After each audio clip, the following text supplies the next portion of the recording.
So it's very nice to meet you, and thank you for having me. I'm Monika Manolova. I'm out of Bulgaria, which means that it's dark outside. Yeah, I'm very happy to be here. I do a lot of things. I'm not sure about the level of the impact that they have, but I'm happy to support and learn and apply my skills and learning to all sorts of initiatives. My job is actually in telecommunications in the corporate world, but apart from that, I also participate in numerous projects and groups, and I try to help out in a variety of spheres. One of my traditional spheres that I like to work in is European projects and innovation topics like the Horizon framework. I like to develop projects for that one. And for those of you, probably none of you know what Horizon is, so it's a very specific innovation framework which requires quite a large set of partnerships, usually 20 partners of over 13 countries within one singular application. And throughout the build-up of these networks, you get to meet quite a lot of interesting organizations. You get to learn a lot from them. You get to apply a lot of digital skills and knowledge, a lot of information on environmental solutions.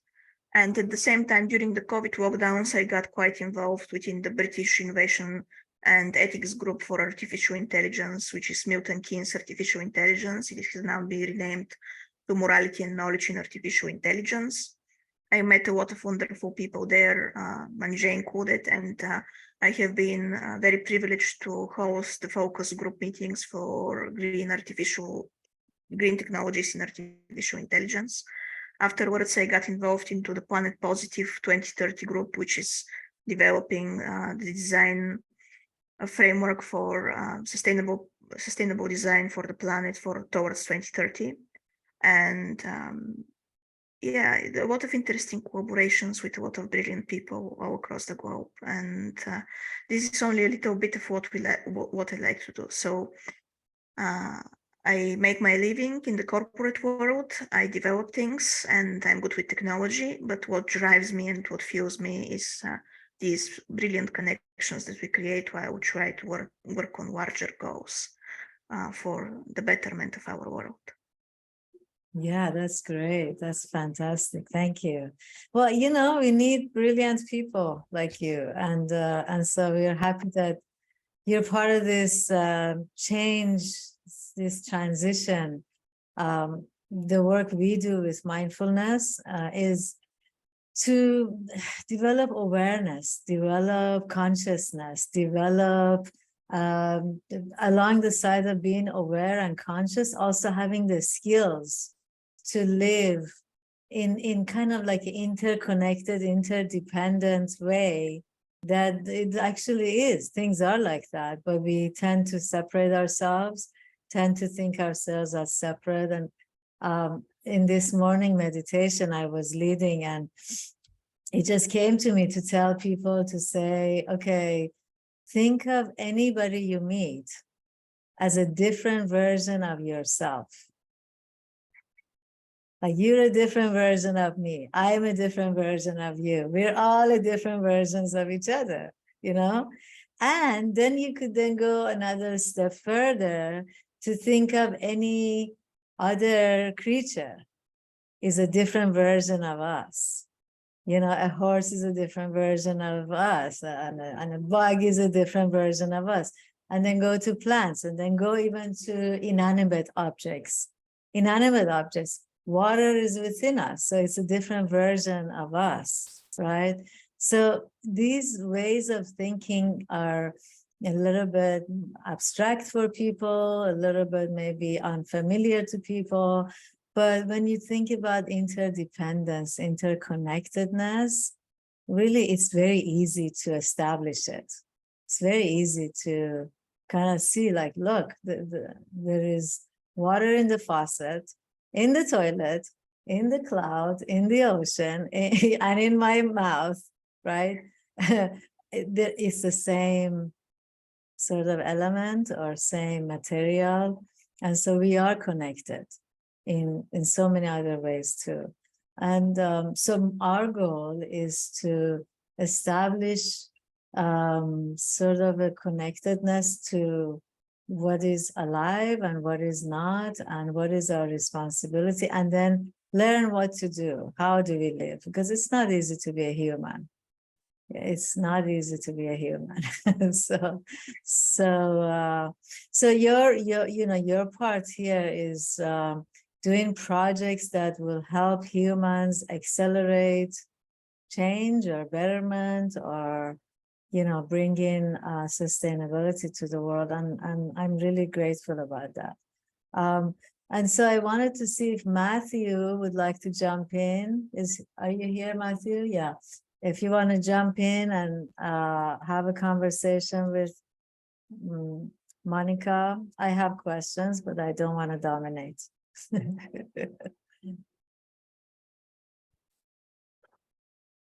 I think the main comment, and I'm sure Monika will have a few opinions on this, and it goes back to connectedness, is that I have been doing quite a bit of traveling the last few months, and I've gone from, I was in Australia over Christmas, now I'm in the Nordics, back in Holland in Europe, and then I was over on the East Coast of USA, and then the end of last year, when I last saw Menage, I was also in Los Angeles. And, it's just incredible how you really do start to see in all these different parts of the world, the climate changing and becoming very different. My family's skiing this week in Switzerland and they don't have much snow. I was very surprised that I'm able to get a car here and drive around without snow tires. In Australia, when I was there at Christmas, the UV factor was purple in the 13s, which is extremely dangerous. And you have to remind the children who are used to Europe not to go out when there's a UV factor of 11 or 12. So I think that was something I wanted to just ask and invite Monika to maybe have a few questions and reflections around that as well. It's becoming very, very noticeable. Yes, it is extreme temperature changes, huge drought seasons, and the pressures that the climate change is causing for all sorts of businesses and all sorts of geographies out here as well are significant. Within the last couple of summers, we have had a significant issue with agriculture irrigation systems, because agricultural producers have difficulties irrigating their fields and getting to water resources due to the softer winter season, having smaller reserves in the dams and having less water to irrigate their crops with. And there were actually issues two summers ago with people from the service industry, like owning hotels and restaurants at the seaside, which is out here, the Black Sea side. It's beautiful. We should visit it sometime. Most definitely come out here to Bulgaria and visit it as well.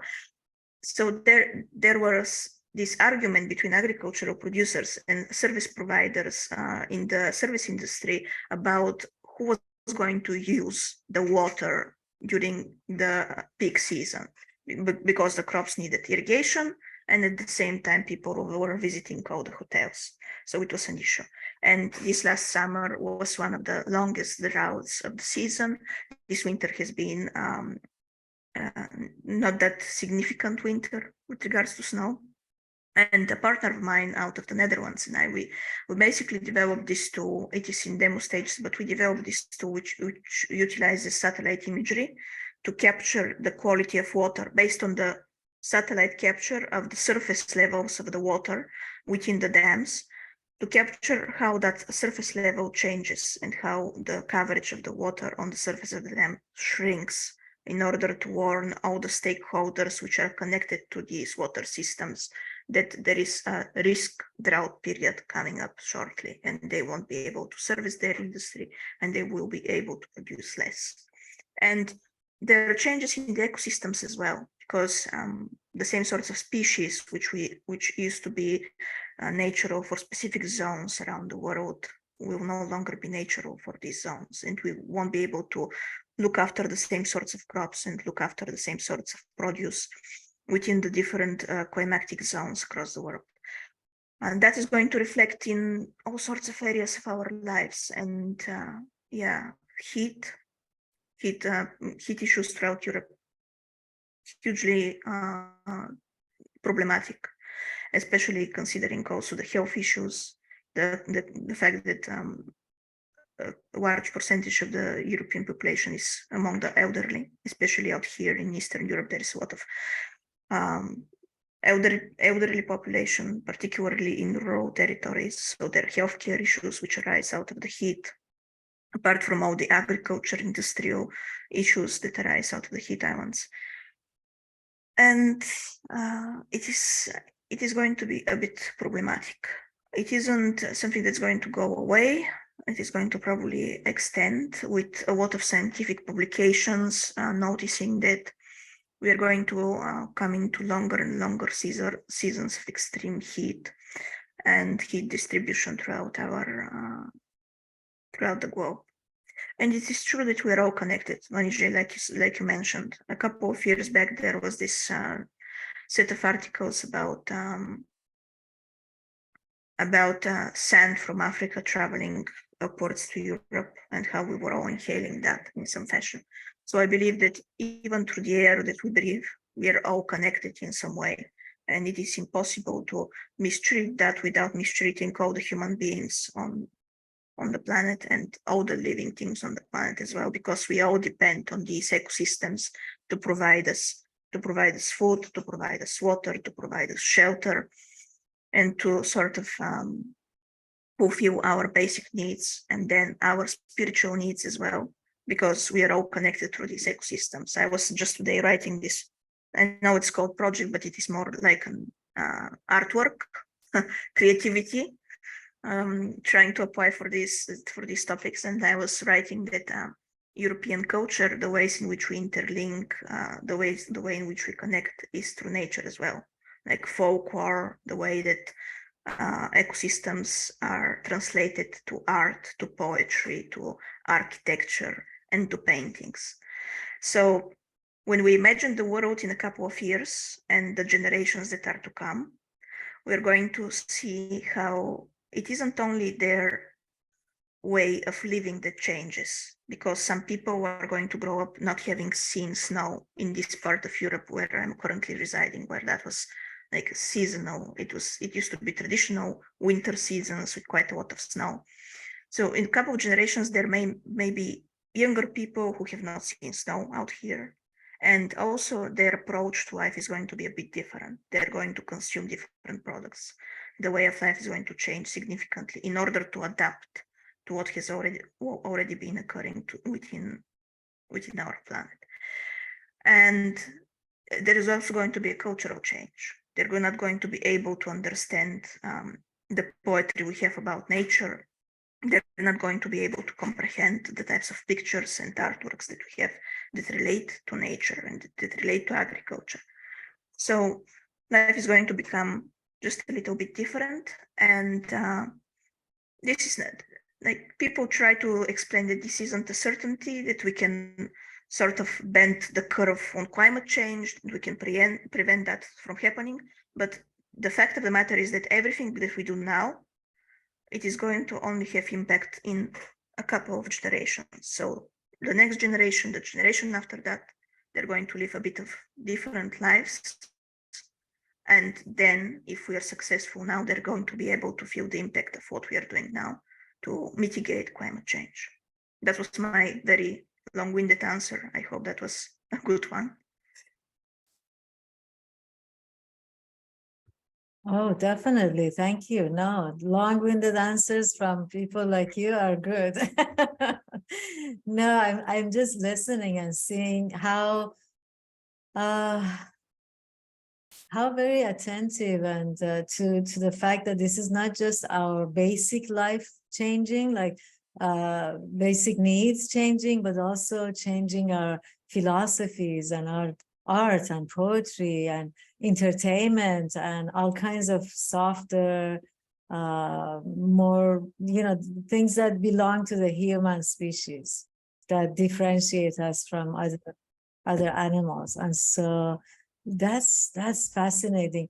So my question has been like, I don't know if this is something you are aware or know about. So Southern California has been in drought for many years, and we don't really, we never get any snow, or rain has been very rare, right? But suddenly this past few months, it's been just ongoing. And now a few days ago, I saw snow just on a hill nearby, a hill near me, right here, and that's really green. It's got snow on it. And so I was thinking, so is this like shifting, changing, morphing of the weather? Is that going to, could it impact deserts in a positive way? Could they get rain in a way that they could grow, that it would naturally grow something there? Is that possible?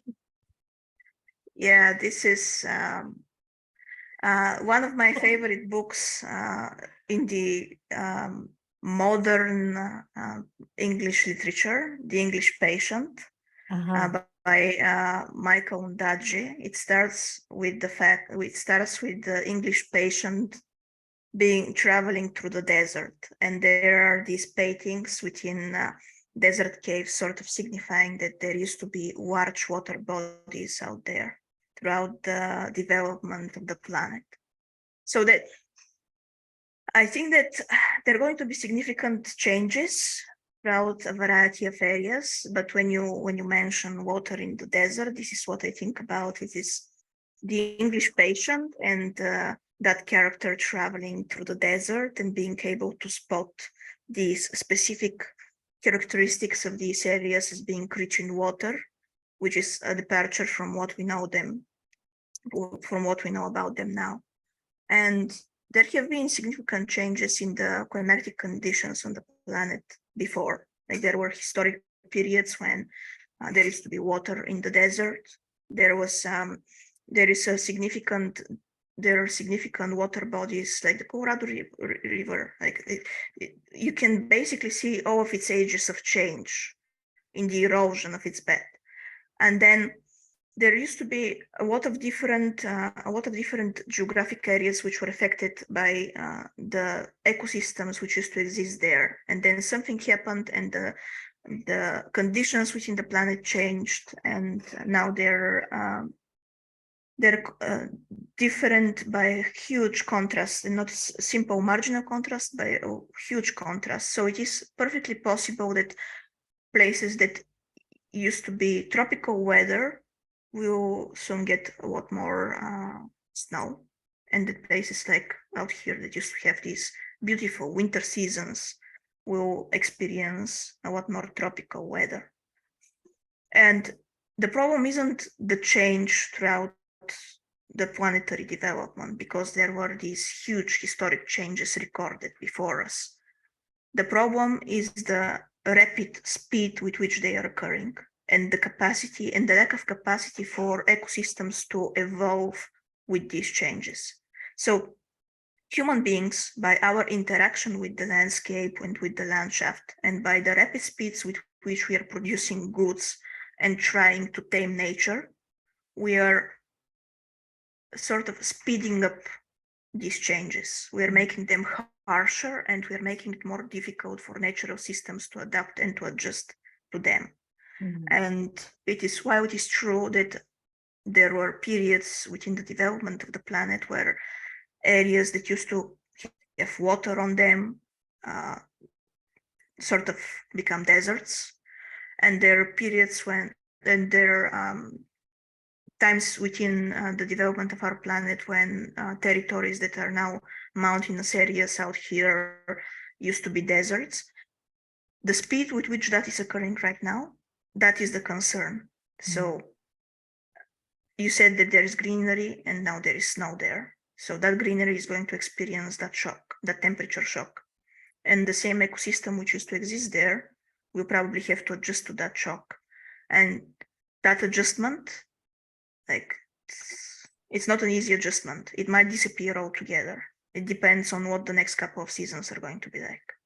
And the shock to the ecosystems, the shock to the species, the shock to the biodiversity, that is the problem which we are causing with extensive production systems and not paying attention to the requirements of the planet and to that special connection that we have with it. And there is like, in Greek mythos, there is like this perception that when you tame the chaos, you sort of produce light.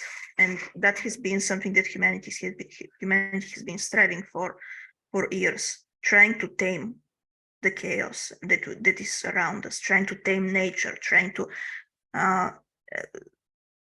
dominate it in some fashion and not only adapt to it. And I'm worried that our predisposition to try and adapt nature to our needs, rather than us adapting to its needs in some instances, that is causing these current problems that we are seeing now, and it's going to keep causing problems. Thank you. That's really great clarification, because there's a lot of people still thinking, well, yeah, the planet has gone through these changes. This is just another round. But seeing how we are disrupting its regeneration, its capacity to adapt and regenerate, that's what we're doing. That's important. Okay. Yeah. Wow. And English Patient is one of my favorite books. You should definitely read it. It's beautiful. The movie is excellent, but then the book is just beautifully written. The way in which Michael Ondaatje writes about these different areas around the world, and he writes a bit about the Second World War as well. And it's just beautiful language it uses. Okay. So does anybody else have any topic to talk about or ask questions from Monika or make comments? Also, Matthew, if you. Yeah, I had another comment or something to think about, particularly in the context of where society is going, because when I think about it's, will there be parts of the world where people just don't want to go outside, and so they're going to become more and more connected and more virtual, and how's that going to impact them too in terms of the connections with other people in this virtual universe? And I think one of the follow-up questions too is there's a lot of discussion right now, Monika, about already computers take up over 10% of the world's electricity, and with the advent of data centers and AI, they're going to have a bigger footprint. So it's almost like getting people to be more connected to each other virtually is also going to eventually be even worse for the planet as well. And what are your thoughts about how much can we really go on in terms of computing power in this context? Yes. So about connectivity. First of all, what occurred during the COVID-19 lockdowns during the pandemic? It is this unconscious training that we underwent that made us believe that it is perfectly normal for us to connect in the ways in which we're connecting. And I feel quite blessed to be able to connect with all of you, because that would not have been possible just within the 2000s, that just having a Zoom call and being able to connect with people from all across the world. That is wonderful. But at the same time, we have sort of lost that special touch of connectivity that was available for humanity even in the 90s. Just the capacity to go over to, like, friends, to go over to the Central Park Cafe and to chat with people and to just discuss and to feel that special human connection and that special energy that you are only able to feel when you are in the room with somebody. I believe that the current nature of connectivity is going to remain to some shape and form the same. There are people out of the younger generations refusing to go back to the offices. There are people that prefer to remain at home and to just conduct their business and their relationships and to just connect in that way.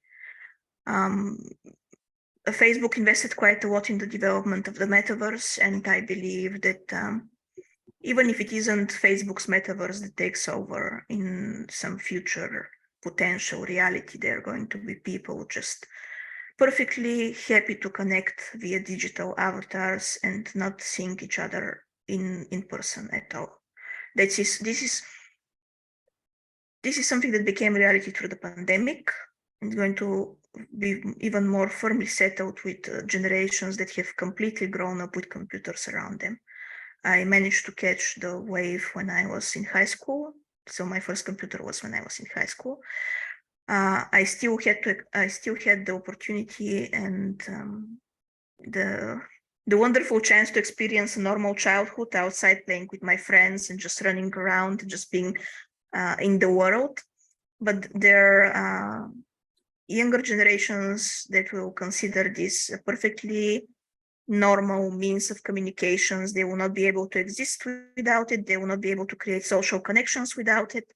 So the cost for energy is going to just increase for the computing systems.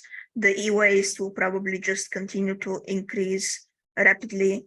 And while it provides us with some excellent advantages, the energy cost of it and the material cost of it is not always considered. I had the opportunity to edit this wonderful chapter by the Cities and Towns Committee within Planet Positive, which was written by a wonderful gentleman who deals with data centers, which examines the various energy costs for data centers and how they will increase, and how the utilization of artificial intelligence to improve the efficiency throughout systems within cities and towns are just going to increase the usage of electricity, and how there need to be cooling systems and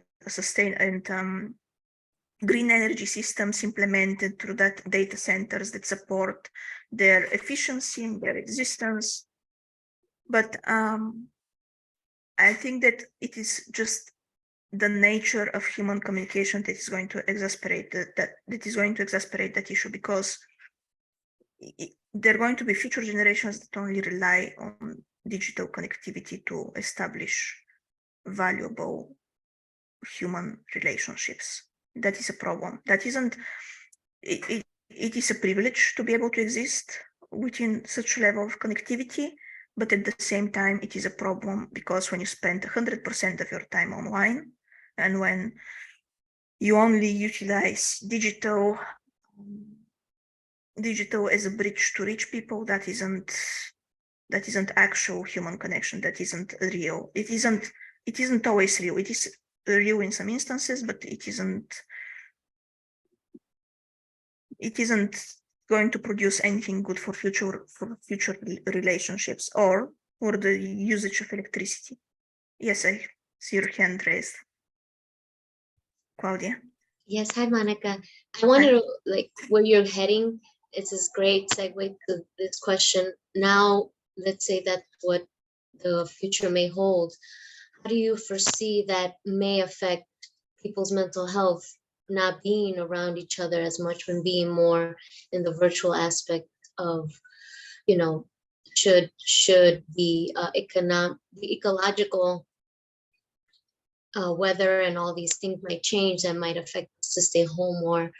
Have you read anything that might help, or it might decline? Okay, so you remember when first the nature question and then the human question.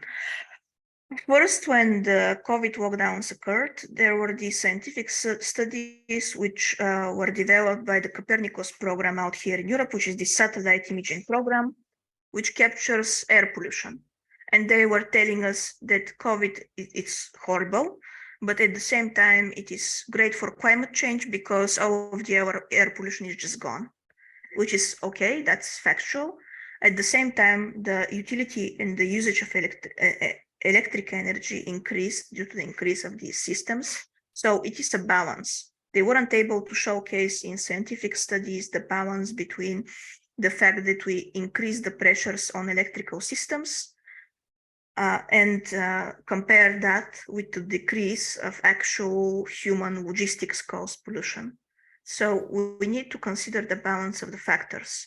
And what happens after we went out of the lockdowns? Now this is this hybrid system, which we both use logistics and we cause pressures to the energy systems at the same time. So I don't know if it is better, but I tend to think that it's a little bit worse now because we use both sides. So we pollute both ends of the spectrum. Human connections. It is interesting that you asked that because there are specific studies about the metaverse in particular, which say that you sort of you take a part of the metaverse, you become this avatar, but you are at the same time removed from connection with that digital representation of yourself. So when you are in there, you are capable to act in more unnatural sort of ways to you can, like, if you're more aggressive personality, you can cause more damage. If you're more introverted and more sensitive personality, you can be damaged easier. And that is the same with what we have now currently with social networks, except it is to the extreme, because currently social networks build up all of your relationships in silos. You're only able to see the connections of the people within your birds of a feather group that works together, and you need to expand beyond that social silo in order to connect with other people and to acquire alternative perspectives and to be able to see the world in alternative fashions. But when all of your connections are dependent on digital means of connectivity and on these social designs and algorithmic frameworks, you're only going to be able to see people who are within these same social silos and groups. And that is going to cause, it's not going to improve connectivity. It may improve connectivity for some people who are more willing to open themselves up to connection with alternative groups, with brand new people, but it is going to cause disconnection. Like, it's going to only provide you with information from people who you're already likely to be able to meet, who are already decided by some algorithm somewhere that are closer to your age group, closer to your purchasing power group, closer to your marketplace, closer to your district. And you can actually analyze and notice that right now with YouTube. You log on within YouTube, and you will be seeing music from your area, like your country, what is most popular right now out there. You switch on a VPN service and you switch on your country, switch to another country like Germany or Spain, and you'll be able to see the most popular song in Germany, the most popular song in Spain. So imagine the internet working in that sort of fashion, where kids are only able to connect, like the cool kids hang out with the cool kids. The nerdy kids do not get to hang out with the cool kids. And like these sorts of social silos, except more robust, more cemented, not being able to break out of them.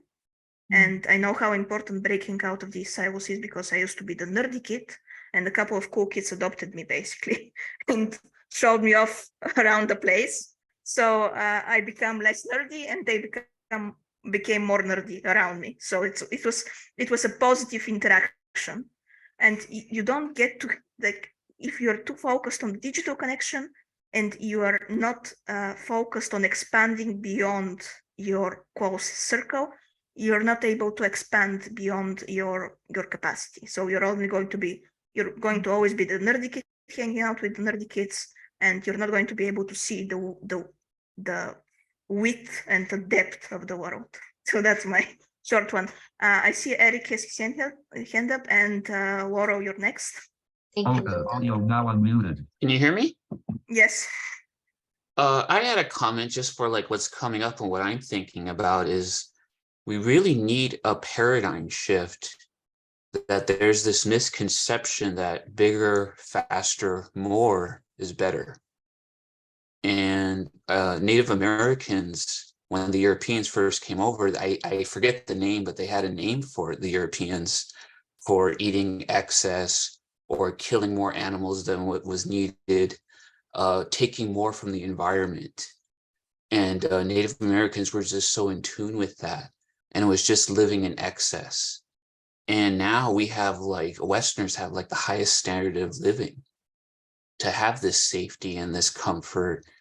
And we really need to like ask ourselves, what are some of the things that we can sacrifice in order for our environment to be more in tune with it and live harmoniously? Can I say something before you say something? Mhm. I would, Eric, love for all of us to reframe by saying, those of us who live in this way have the lower standard of life, not a higher standard. Yes. That would be a beginning to really look at us. You can't, yeah, if this is lower than higher. So go ahead, Monica. I couldn't resist. Sorry. Yeah, I agree with you. Yes, so I'm going to do another literature reference, and modern one, The Hunger Games. So I know that it's like a young adult adventure sort of book, but it's a really good one with regards to the fact that it creates these social class divisions within the districts within this dystopia. And the people living in the capital, they have these lavish parties where they eat and then they throw up and they eat again, while the people living in the peripheries are just dying out of hunger and fighting for food, and this exists within our world currently. Like, there are people in Africa who cannot even imagine having 3 meals a day, let alone like a single meal for them. That is the highest level of luxury. And with all these modern privileges that we have, and I'm not even from that privileged of a country, like I'm not, it's the Balkans, it's slowest development throughout the European Union, but at the same time, I recognize that we have all of these privileges. So a way for us to try and alleviate that is to just sort of, what I try to do is I try to invest a little bit of my time for every moment of privilege that I have, and I'm very grateful for everything that I have and for all that I do and have the capacity to do. I try to invest a little bit of time in trying to alleviate some of that issue, especially the Hunger Games stuff, trying to improve efficiency in food systems, trying to support the development of better models for organic food production, trying to develop some of these geographic information systems models, which may help out somebody someday. So I try to do that. It is possible to live minimalistically, to try and consume less, to try and live within your means. That is also quite possible, and I also try to do that. There are calculators which calculate how much you impact the environment by your lifestyle. That's that's something which is gaining sort of speed out here in Europe. So you can basically calculate by your daily lifestyle how much you're impacting the environment. And at the same time, I do believe in what Manija said, that the simplicity of life sometimes produces more happiness than all of this complexity which we have created for ourselves. Like commercialism, it's wonderful for the development of economic systems, for the development of all these advantages within advanced economies, creation of better goods, competitiveness. But at the same time, as a byproduct of that, we have lost a bit of the appreciation for what we have the capacity to obtain today that wasn't possible for our grandparents and for our parents even. And they were still happy. Like I have all of these journals that my grandfather and my great-grandfather used to keep. And the types of stuff that they were happy about. It's like going to the woods and picking mushrooms and then going to the marketplace and selling the mushrooms. And they were so happy about that. And they were keeping like accountancy, and it was like an entire life experience for them. And I connect with that life experience. And I also keep journals, and I think of what my kids and their kids are going to be able to think about me when they read them. So the way in which we approach a simple thing as our daily routines that might have an actual significant impact for future generations. Not only the generations that are connected to us within our children and their grandchildren, but also the generations that they connect with, because I like telling that story about the mushroom picking and that connection with nature that they used to have. And it's brilliant, and it has affected me in some ways in what I try to do. I try to do it with computers, but I still try to do it for people that are within our rural areas that kind of sort of still live that way. So it is what brings on the passion for me for some of this stuff that I do. Yes, Laurel. Hello, good morning. Yeah, I'm so grateful to be listening to the conversation. And Eric, I was totally in your zone of thought with, just piggybacking off of Claudia talking about mental health. And I just find myself in a moment-to-moment dialogue with the earth over time. And it's, I think, something that's really missing, and it plays into the privilege and the consumption is just how much, and this for me goes into some of my indigenous communities that I'm a part of, and the power of prayer with the earth, and however that hits someone's way of connecting. But I just feel like there are some really energetic subtleties that are a way, like for myself, I find when I can be in the consciousness of creating my own dialogue with this, that it there's a benefit to myself for kind of fielding all of the anxiety, eco-anxiety, and the really harsh realities that are around us. And then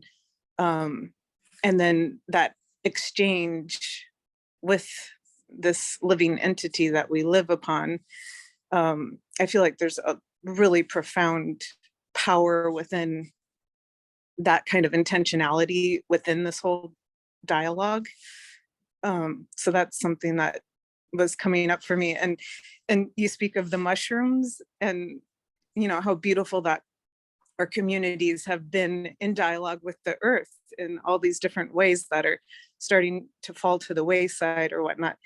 But I just watched a documentary, and I'm trying to think of what it's called, but it goes into this incredible intelligence of the mushroom kingdom, and how there's, all of this intelligence around us that we can connect to. And I feel like it just brings a deeper ability to offset some of this technological data and distance that we have as a human race.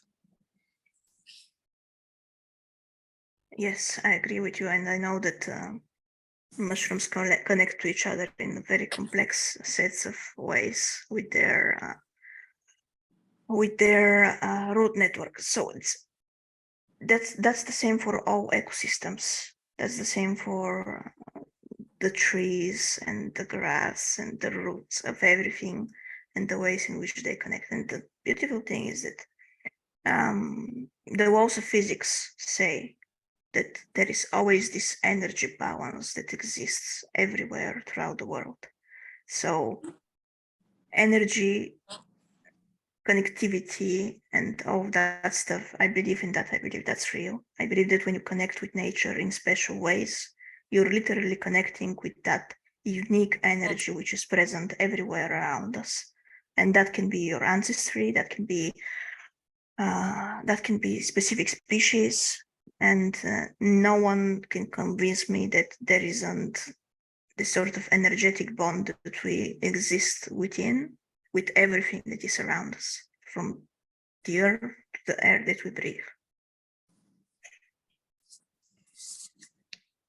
Thank you, Laurel. That was beautiful. Thank you for bringing that up. Yeah. So this is what, this is our role. Our role is not to be ignorant, not to just turn the other way and think, oh, I have to make profits and I have to get I was talking to a young entrepreneur, and he was talking about packaging his products in these, little bottles. And so I just had a conversation. I said, is there any other packaging that you can find that are more eco-friendly? Oh, these are recyclable and these are definitely, good quality. I said, okay, yeah, but how much can we rely on recycle?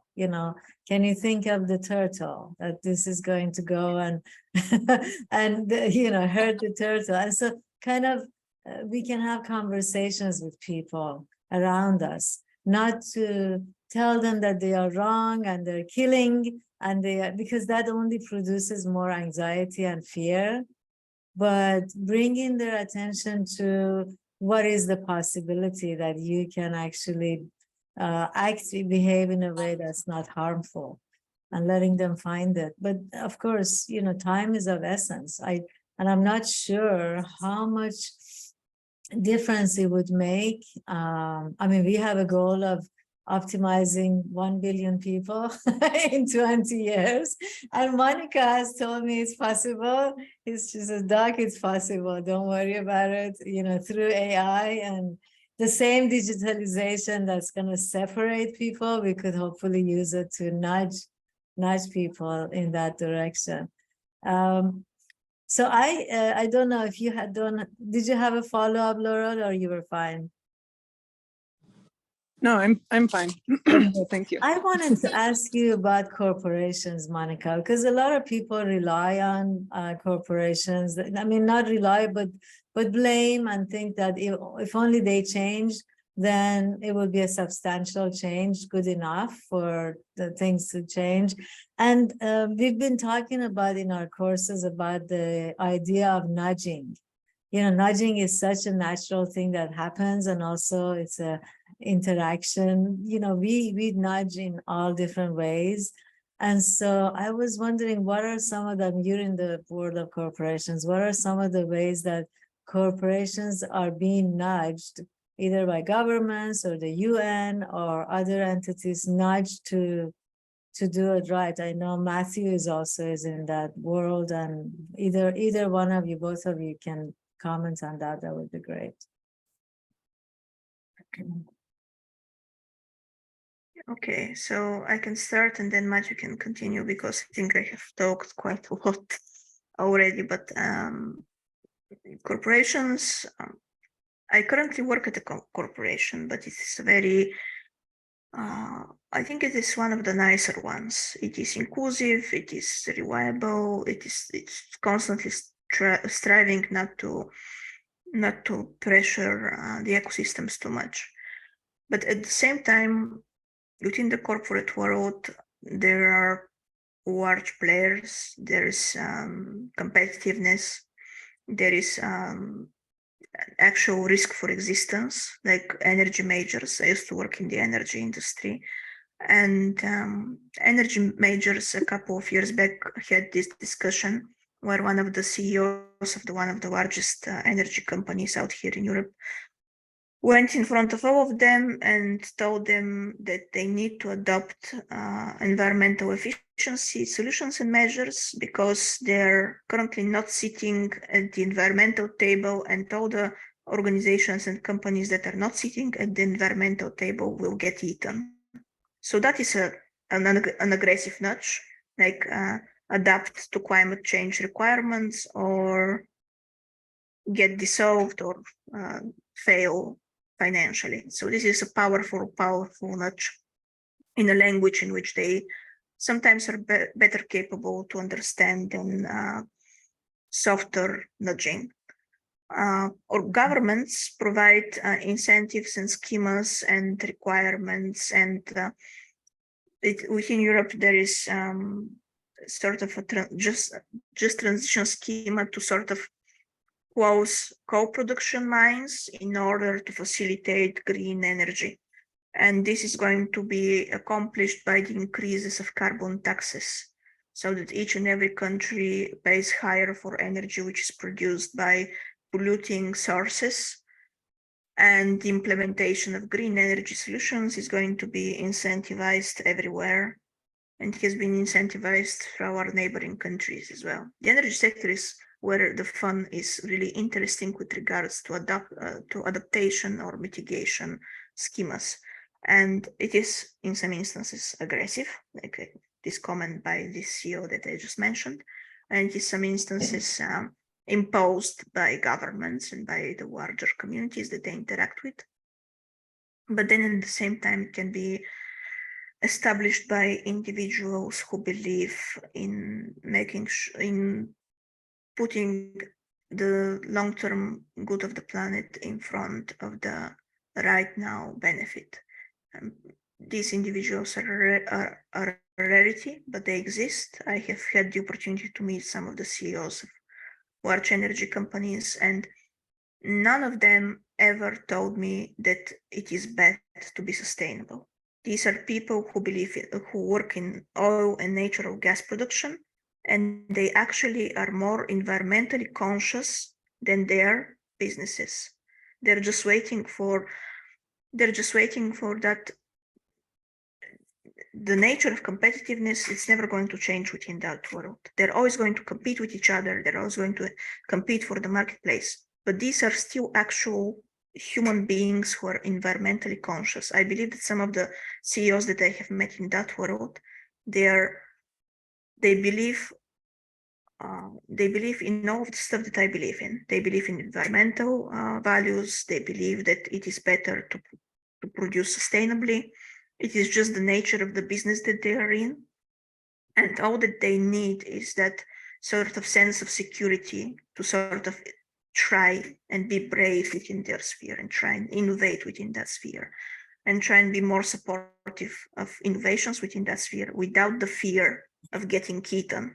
So if you're constantly operating from the place of fear, if you're constantly operating from the place of going out of work and going out of the marketplace, where you're within these sort of competitive scenarios and it is very aggressive sometimes, if you're constantly operating from that place, you're never going to innovate for better. But if you're operating from a place of hope and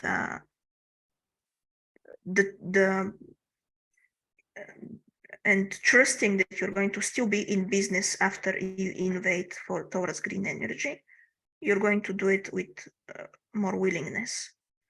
So a decent approach is not to go aggressive in there and not to go into business conversations sort of aggressively and try to scare people and just tell them that you're going to just go on strike or something.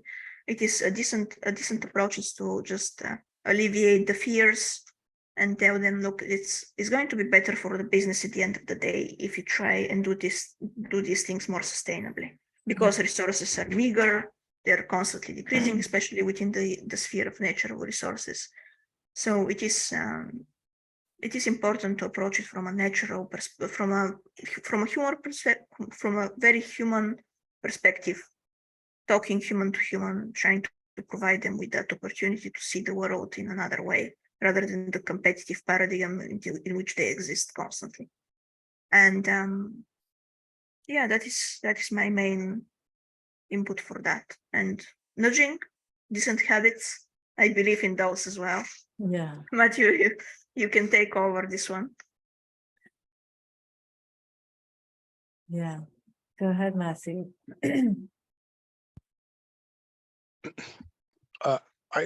I think there can be big corporations can do several things on a global scale, and things like, where Maersk, we have ocean cleanup, for example. We have it's only possible with different partners and getting together.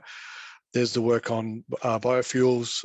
There's also work on sustainable shipbuilding, things like that, which really has to have a corporation say, we are going to be with several different other organizations and governments, and even say, well, we're not going to wait for legislation. We're going to set these standards and go and be leading the way.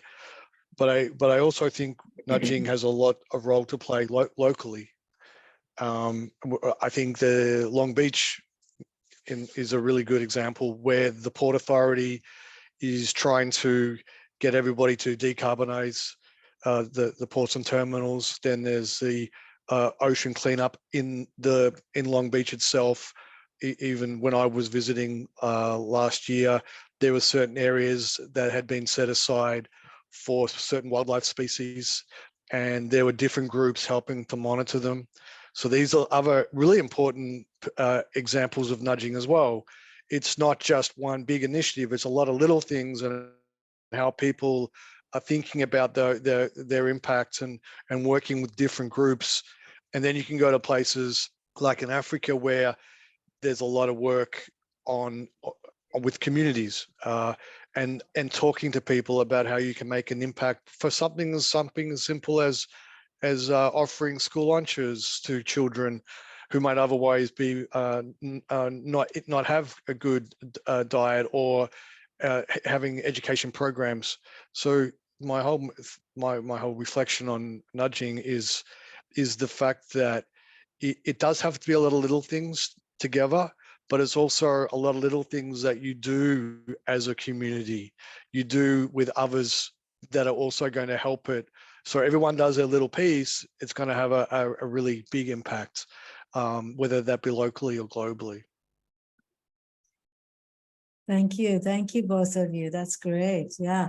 So this I think this topic of security and trust for businesses, either small or large, is huge, and it's really, it makes a big difference for them to strategize the ways they strategize. And so hopefully maybe also an economic model shift, a business model shift that can be brought up by this, and people following it, business owners and CEOs and corporations following it. And so the nudging would be, the more people do, the more others will follow, right? We just want to be like each other, do what others do. And so hopefully these are positive steps in that direction.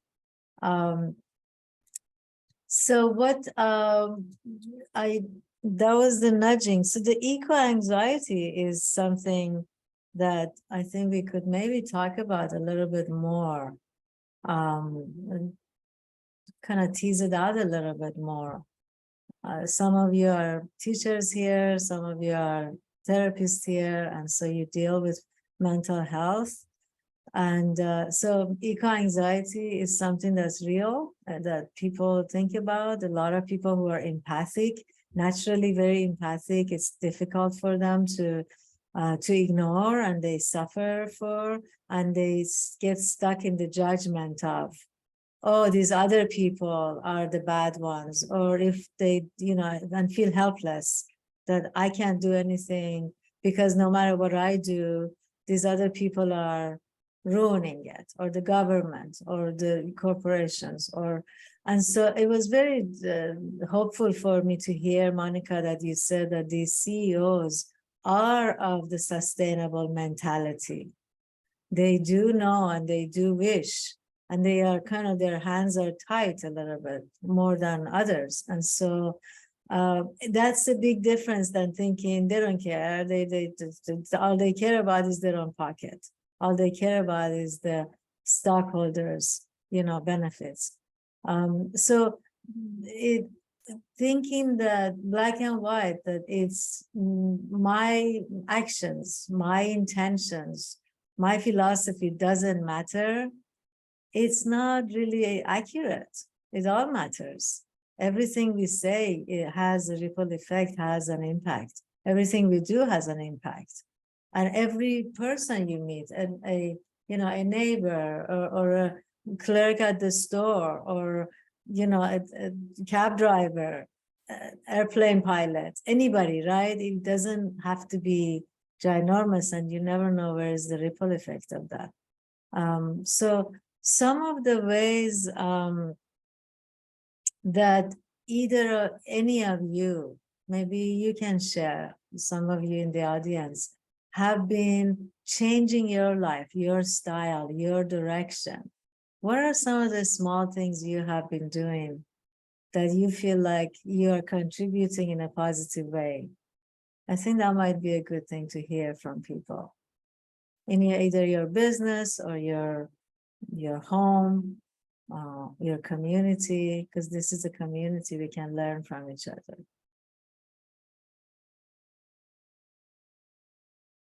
Yes, go ahead, Mary.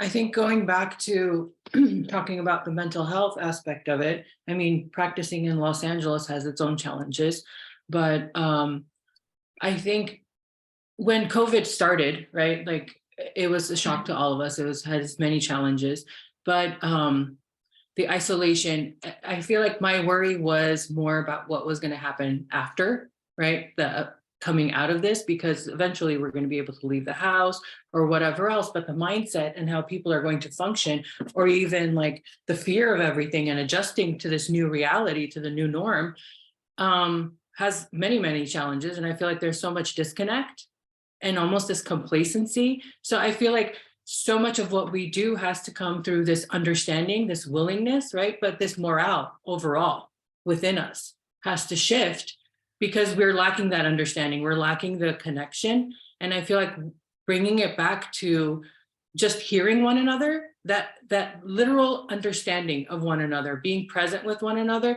makes such a big difference in that unity to even go down any kind of direction, whether it's connecting to nature, whether it's making changes in the environment, right? First, there has to be this level of almost like an excitement, a willingness to be, and want to go out and not be so overwhelmed by the fears or what society is going to think or how to function, or so many things coming into play with social media and everything else and I know I'm kind of going all over the place because it's such a broad subject, so many variables come into this, but I think everything that I'm working towards or I'm noticing has to all boil down to this level of connection and understanding with one another. There isn't enough understanding. Everyone's just trying to push what they want to without hearing one another, without forming this level of unity. Like we're all in the same cause.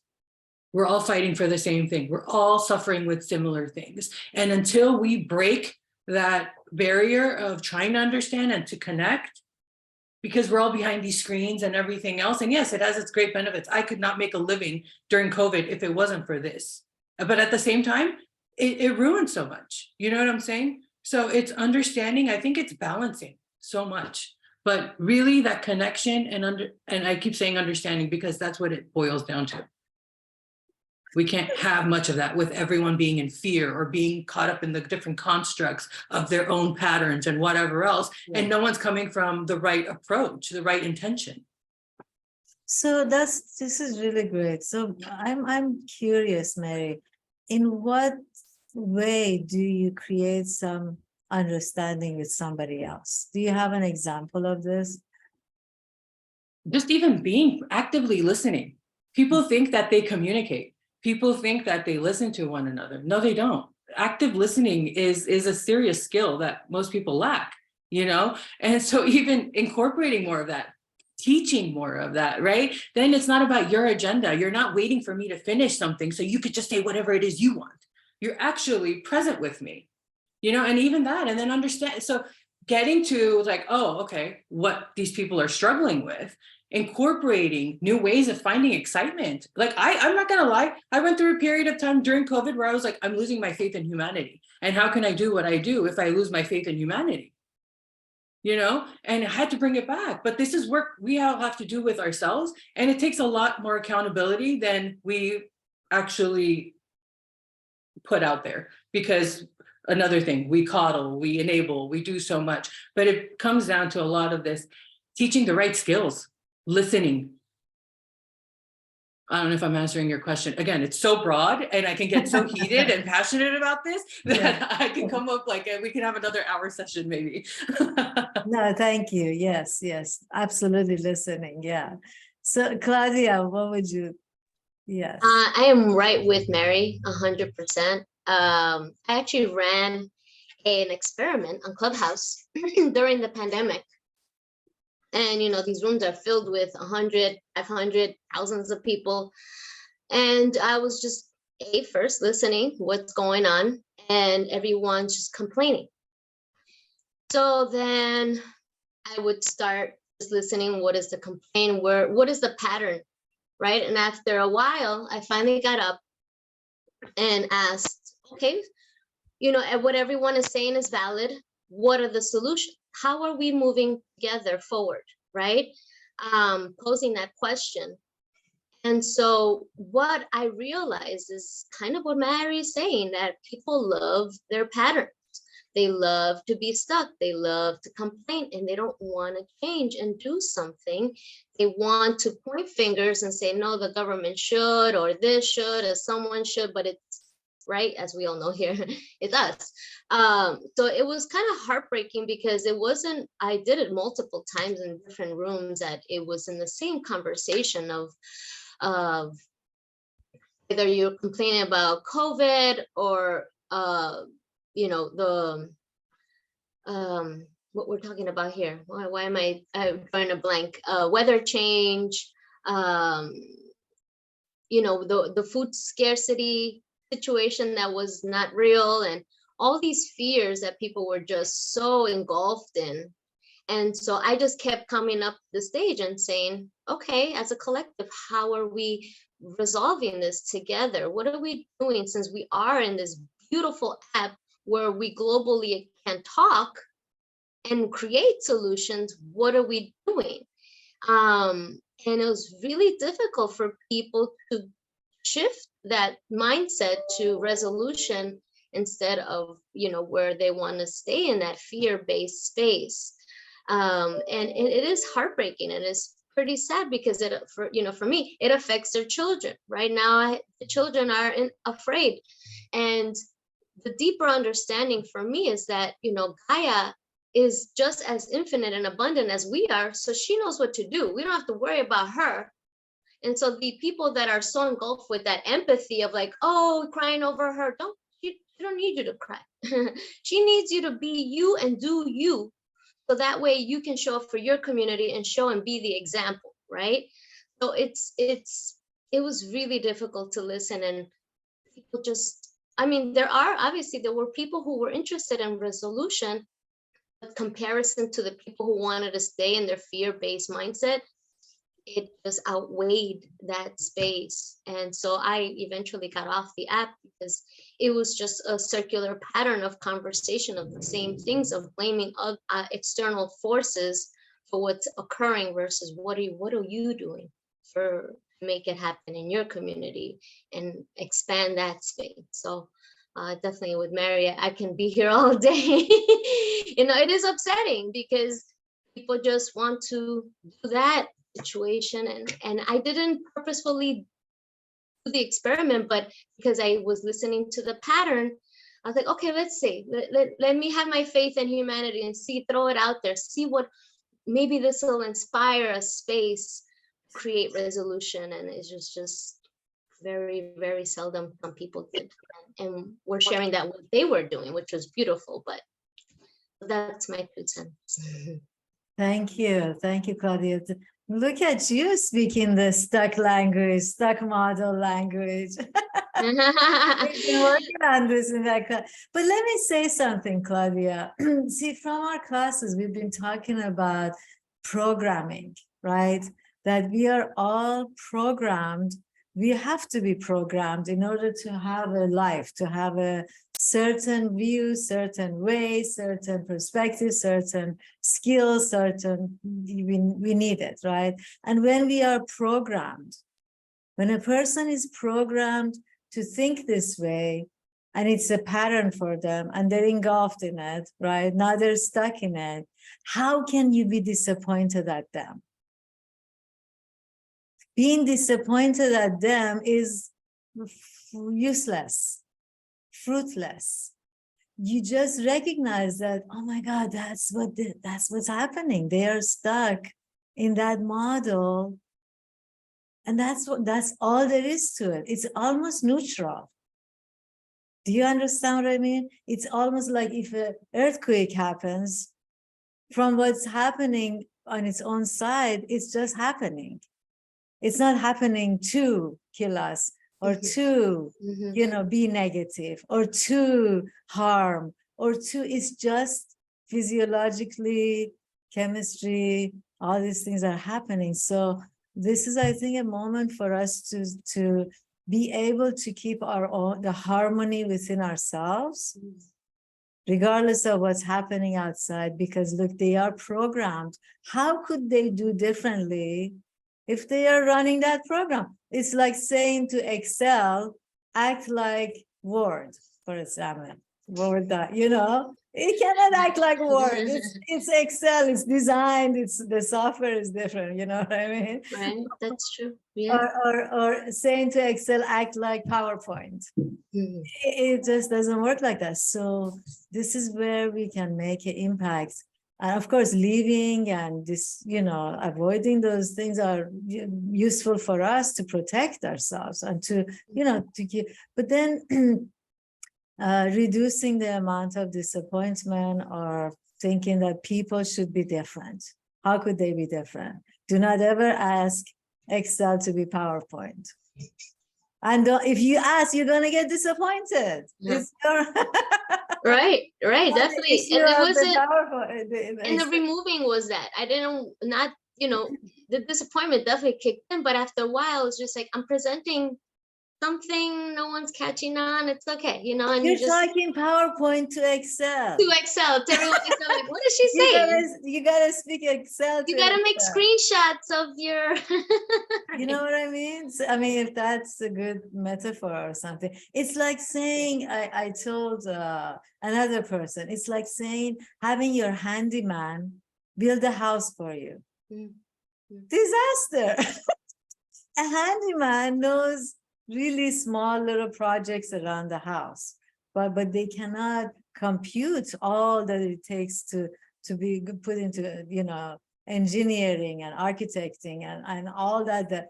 It's like asking so a person who's incapable, has not developed to do better, they cannot do better. And so that's why, Monika, you need to be on our side and get our optimization program out so we could do this. Thank you. Thank you for giving me that opportunity to elaborate a little bit. Matthew, go for it. We have a few minutes left. Yeah, I was just going to kind of say my last few comments myself, just to bounce off what Mary was saying and Claudia, and also with nudging.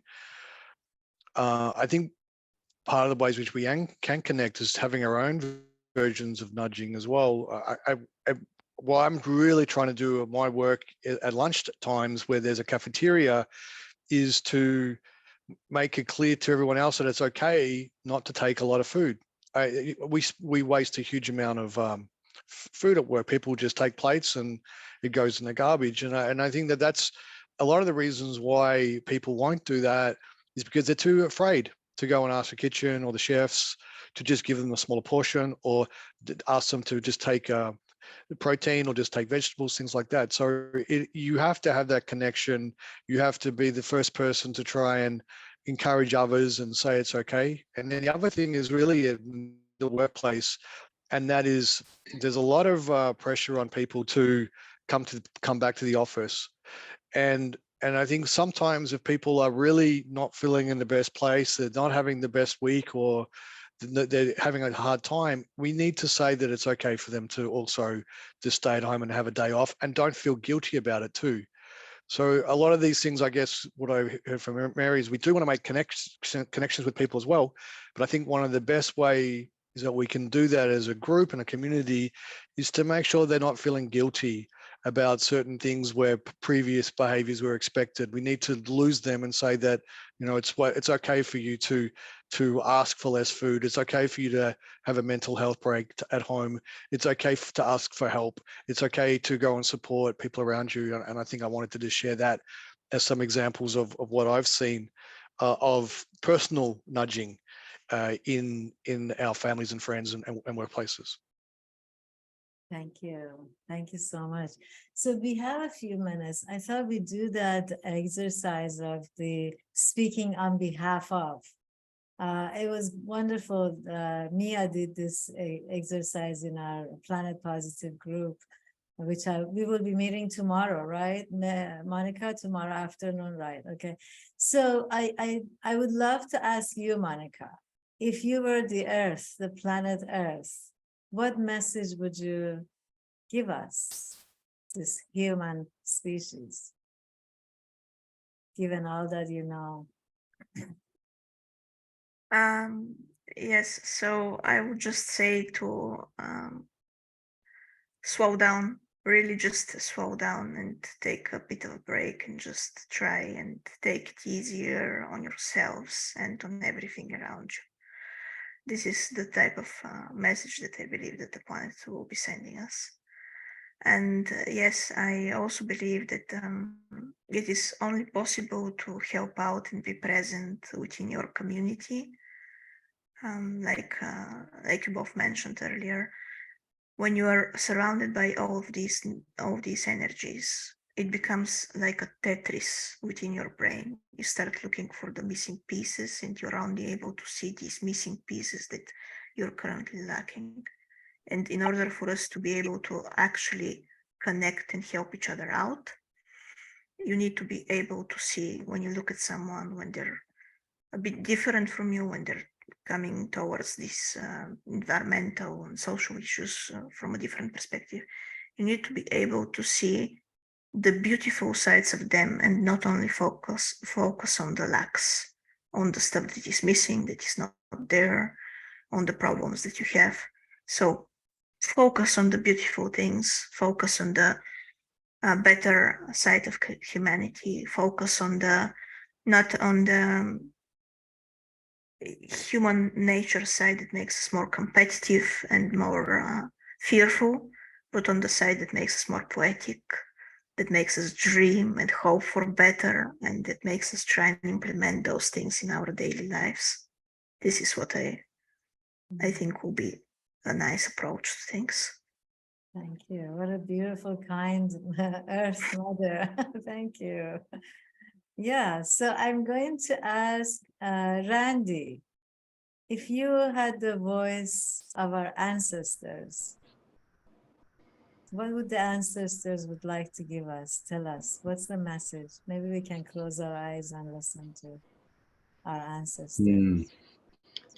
Well, I have a visualization of the mushrooms and the farming and the back to basics and using your hands and being kind to other people. So I would urge today's society to try to connect with that more wholesomeness, kind of a back to basics approach. You know, we rely so much on the connectivity and electronics. You know, I'm fortunate in my field to work with my hands on a daily basis, and it's made me very wealthy just to live a minimalistic life and have gratitude. And for me, connecting with people and teaching, opening their eyes to the things we can do is kind of my way of contributing. Of course, we can all recycle, but for me, it's opening people's eyes and maybe getting someone to think a little differently, a little more positively towards themselves or actions and the planet. So I'm thinking of back to basics would be great. Kind of reiterating what Monika's saying, just to slow down. Thank you. Thank you, Randy. Yeah. Taking all of it in. I'd like to ask Jennifer if you'd like to offer any message on behalf of the future generations. What would the future generations be telling us, asking us?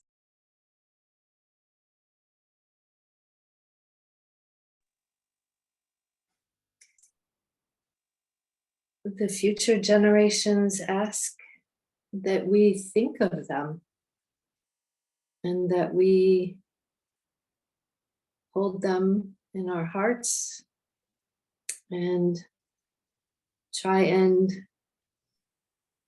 be more mature in our decision making.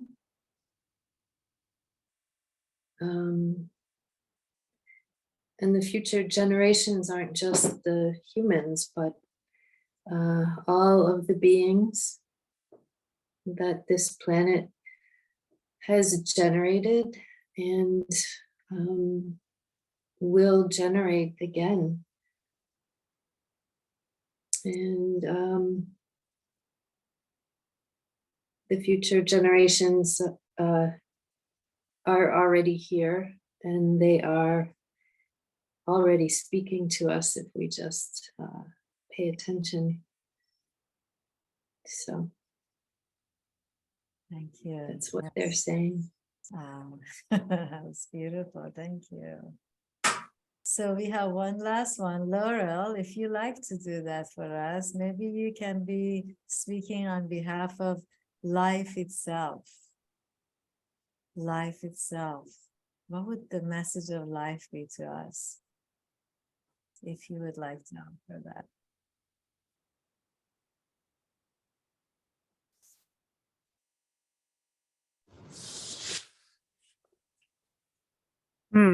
In the realm of life itself,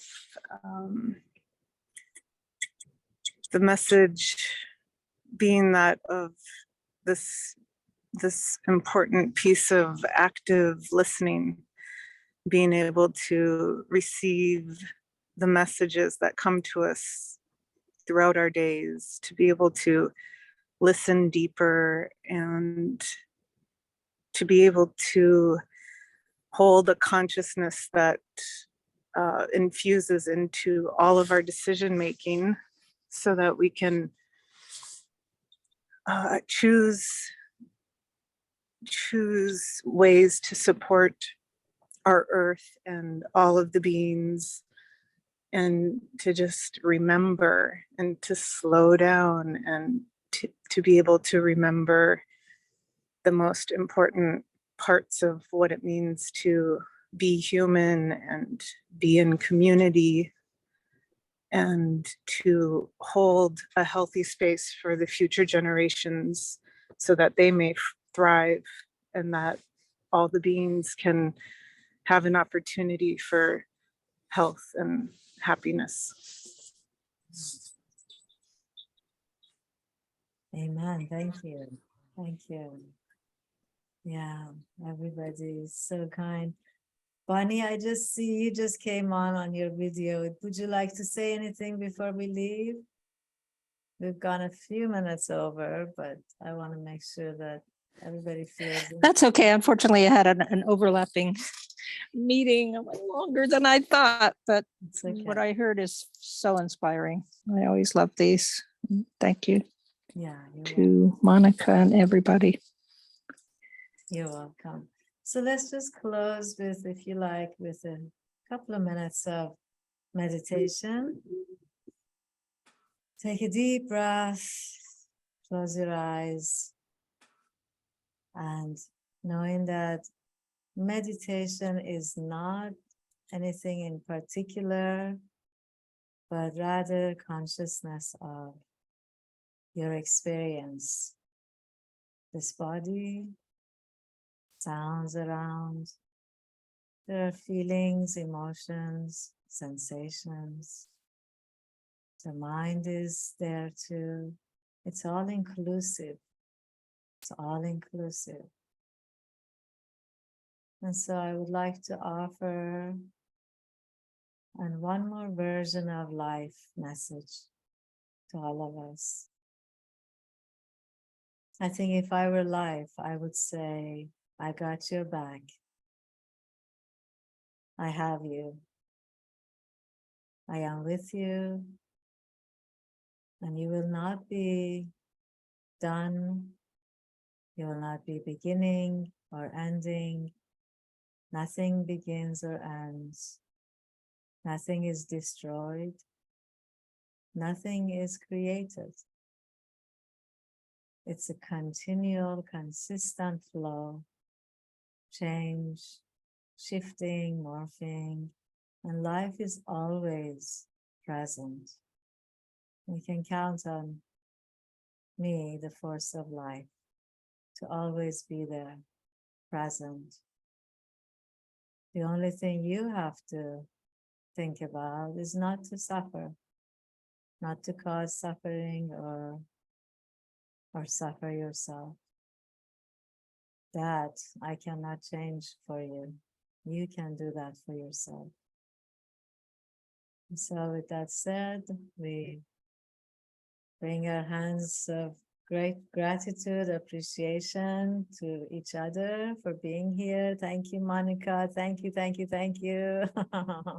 I am so grateful to you and everybody for showing up, and please continue with your reflection, your thinking, your how can you do better for yourself? How can you be kinder to others, and how can we do better by the planet and teach each other? You have ideas, send email, connect, and say, I just found this store that